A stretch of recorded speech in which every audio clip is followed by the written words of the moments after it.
우리나라가 세계 최초로 본격적인 5세대 이동통신 상용화의 문을 열었습니다. 안녕하세요, 제시카입니다. 올해 IT 업계 시장은요, 아주 큰 지각 변동을 앞두고 있어요. 바로 멀게만 느껴지던 5세대 이동통신 스마트폰 5G 모델이 세계 최초로 출시가 된 건데요. 그래서 제조사들은 5G에 맞는 단말기를, 그리고 이동통신사들은 이 5G에 맞는 요금제와 혜택, 그리고 다양한 콘텐츠들을 줄줄이 출시를 하고 발표를 했습니다. 근데 저 같은 소비자들은 아직도 고민이에요. 5G로 바꿔야 할까? LTE 속도도 충분하거든요. 그래서 오늘은 이곳 용던에서 소비자들과 또 업계에 계신 판매자들을 만나서 5G에 대한 생각을 들어보도록 하겠습니다.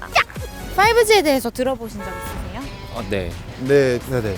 그냥 뉴스로 접한 것 같아요. 갤럭시 S10? 일단 속도적인 면에서 조금 더 빠르고 통신 연결하는 부분에 있어서 좀 더 안정적이다라고 그렇게 알고 있어요. 그냥 4G보다 조금 더 빠른 3G, 4G로 마찬가지로 그냥 속도 변화? 아직 보급화되는 거에서 그냥 멀었다 그냥 그렇게만 알고 있어요. 미디어 같은 거를 이제 시청하는 데 있어서 이제 속도적인 면에서 안정성이 있기 때문에 그런 데이터 다운로드나 많이 시간적인 면에서 절약이 되지 않을까. 아무래도 통신이 빠르다 보니까 조금 더 사람들한테 안정성 있고 그리고 또 편리하게 생활하는 데 좋지 않을까 그렇게 생각하고 있어요. 속도 차이랑 보안? 무선 사물 인터넷인가? 당장 바꾸실 생각이 있으신가요? 그렇게 큰 필요성에 대해서는 느끼질 못해서. 이제 또 곧 있으면은 군대 가야 돼가지고 진짜요? 네, 제대 후면은 의향이 있는데 지금은 의향이 없어요. 저는 완전히 다 보급화되기 전까지는 아마도 안 살 것 같아요. 왜냐하면 이게 인터넷망이 전체적으로 연결된 게 아니면 불편할 것 같아가지고. 바꿀 의향이 있으세요? 저는 왜요? 아직 계약이 남아가지고. 그러면은 그 이후에 바꾸실 때는 5G 모델로 예, 당연히 아, 신세대에 맞게. 5G 폰으로 바꾸는 적기는 언제라고 생각하세요? 아무래도 모든 기술이 상용화되고 나면은 한 3년에서 5년 정도는 있어야 가격적인 부분이나 그런 인프라, 사회적인 인프라가 좀 안정적으로 됐을 때 2년 정도 예상하고 있습니다. 한 1년 뒤 1년 뒤. 상용화가 돼야 이제 좀 더 안전하게 쓸 수 있으니까. 그리고 저는 수면 현자들을 만날 수 있었습니다. 4G LTE 때도 마찬가지예요. 세계 최초 타이틀을 따기 위해서 물론 이제 그 아무도 없는 땅에 깃발머리를 꽂는 사람이 임자긴 해요. 세계 최초의 타이틀을 정말 무시할 수는 없거든요. 일반 소비자한테 느끼기 위해서는 뭐랄까 임팩트가 없는 것 같아요. 어떻게 생각하세요? 반반이에요, 아직은. 그래서 하루 이틀 정도 지나서 사용자들이 후기를 이제 얘기하면 그게 이제 많이 반향을 불러일으키지 않을까 그런 생각이 들어요. 아까 사장님도 구매하셨다고 했잖아요. 사전 예약. 보여드려야 되니까 어쩔 수 없이. 제가 여기서 상담하다 보면 손님들이 제일 많이 물어보시는 게 5G 나오면 뭐가 달라요? 라고 물어봐요. 근데 그 질문에 대해서 제가 선뜻 답변을 못 하겠어요. 그러니까 왜냐면은 이론상으로 인터넷 속도가 4G에 비해서 뭐 훨씬 빨라지는 건 맞는데 지금 스마트폰 가지고 일반 개인이 사용할 수 있는 그 범위 내에서는 지금 4G 속도도 손님들이 충분히 감당을 하거든요. 근데 지금 광고에서 보다시피 뭐 무인 자동차나 아니면은 뭐 멀리서 원격으로 스마트폰으로 제어를 한다던가 IoT 서비스 같은 거 막 VR 서비스를 홍보하긴 하는데 사실 그게 일반인들한테 크게 와닿지는 않거든요. 그렇죠. 그러니까 그거를 긍정적으로 반응 못하고 단지 소비자들 반응은 요금 더 비싸지는 거 아니야? 전화의 값이 더 비싸지는 거 아니야? 근데 그게 현실로 지금 반영되고 있으니까 3G에서 LTE 넘어갈 때보다는 손님들이 아마 적극적으로 아주 반응하진 않을걸요. 3G 때는 데이터 속도가 많이 느렸으니까 LTE 속도 빠른 걸 손님들이 바로 체험할 수 있었거든요. 제가 볼 때는 거의 주로 게임일 것 같아요. 근데 지금 컴퓨터들도 사양을 맞추는 걸 보면 다 게임이잖아요. 내가 좀 더 빠르게 하고 그러기 위해서 하는 건데 휴대폰도 그렇게 될 것 같아요. 동영상 얼마큼 빨리 로딩되고 그런 것도 있고.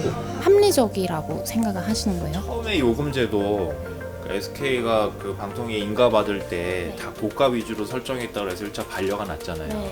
그래서 다시 약간 저가 요금제도를 그 하나 새로 추가해서 내놔라. 그 5만 원짜리 요금제도는 솔직히 구색 맞추기 용으로 내는 것 같고요. 거의 주력 상품이 막 9만 원, 뭐 13만 원 막 이런 것 같아요. KT는 이제 거의 이제 제일 낮은 요금제도 제외하고는 거의 데이터 무제한 서비스로 아예 일단 치고 나갔거든요. 현재 상황에선 KT가 좋죠. 근데 역설적으로 그 노이즈 마케팅이 되긴 했지만 LGU 플러스가 화이 장비 들여오고 났는데 그 전국적으로 19,000은 그 LG U 플러스가 제일 좋아요.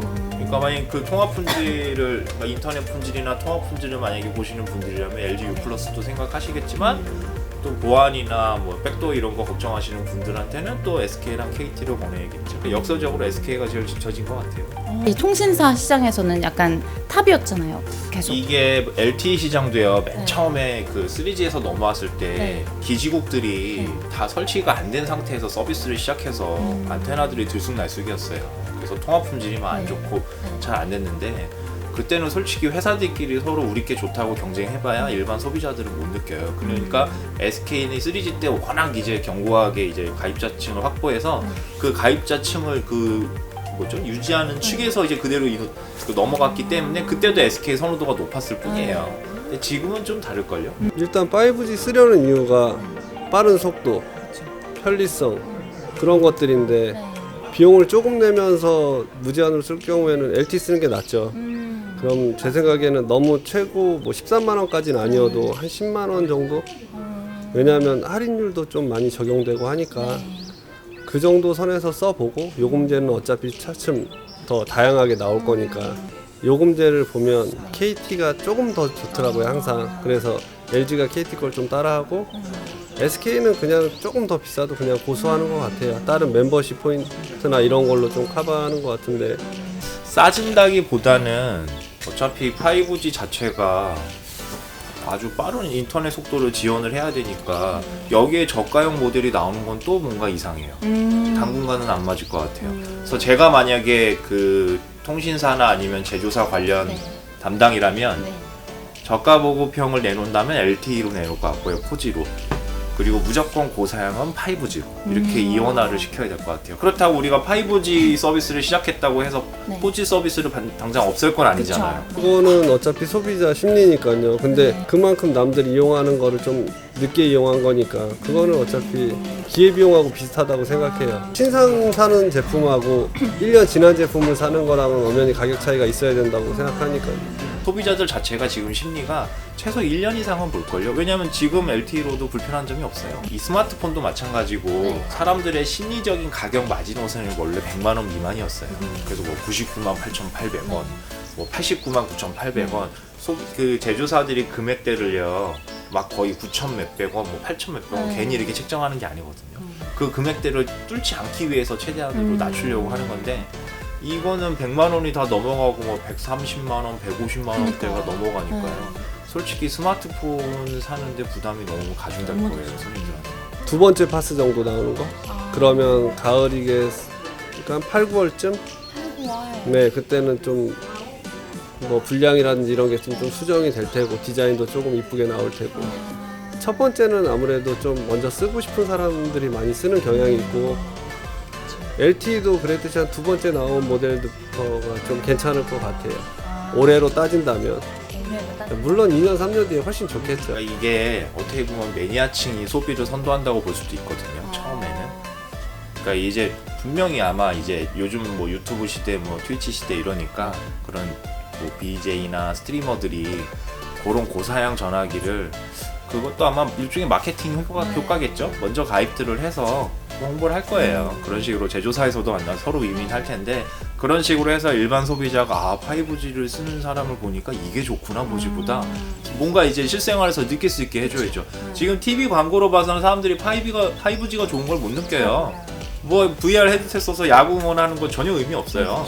예, 그렇기 때문에 우리 같은 일반인들이 써서 좋은 점을 그런 식으로 아름아름 홍보를 하게끔 해서 일반인들이 넘어오게 할 것 같아요. 제가 볼 때는 두 가지인데 첫 번째는 3G에서 LTE로 바뀔 때처럼 이제 좀 LTE 폰이 고가 폰인데 저가 형태로 해서 구매가 가능해질 거고 두 번째는 이제 프리미엄급 단말기들은 5G 위주로 해서 나와가지고 소비자들 당연히 일부를 전략 목표로 삼겠죠. 근데 어차피 그러다 보면 친구들 쓰면 나도 쓰고 싶잖아요. 친구는 되고 난 안 되고. 그러면 이게 할부라는 개념이 있어서 휴대폰은 어차피 보편화되는 데는 시간 문제일 것 같아요. 네. 오늘 담아온 이야기를 한마디로 정리하자면 5G 단말기가 세계 최초로 출시가 되긴 했지만 아직 5G가 상용화돼서 저희가 안정적으로 사용을 하고 정착을 하기까지는 좀 더 지켜보는 시간이 필요할 것 같다는 말이에요. 판매자분들도 얘기를 해주셨듯이 당분간은 이 스마트폰 단말기가 4G와 5G 이렇게 투트랙으로 출시가 되지 않을까 하는 생각이 듭니다. 하지만 어찌됐건 5G가 가장 최신 기술이기도 하고 또 5G 스마트폰이 초고사양 스펙을 갖고 있는 건 사실이기 때문에 소비자들이 스마트폰을 구입할 때 어떤 부분에 최고의 가치를 두느냐에 따라서 달라질 것 같습니다. 그럼 오늘 영상은 여기서 끝!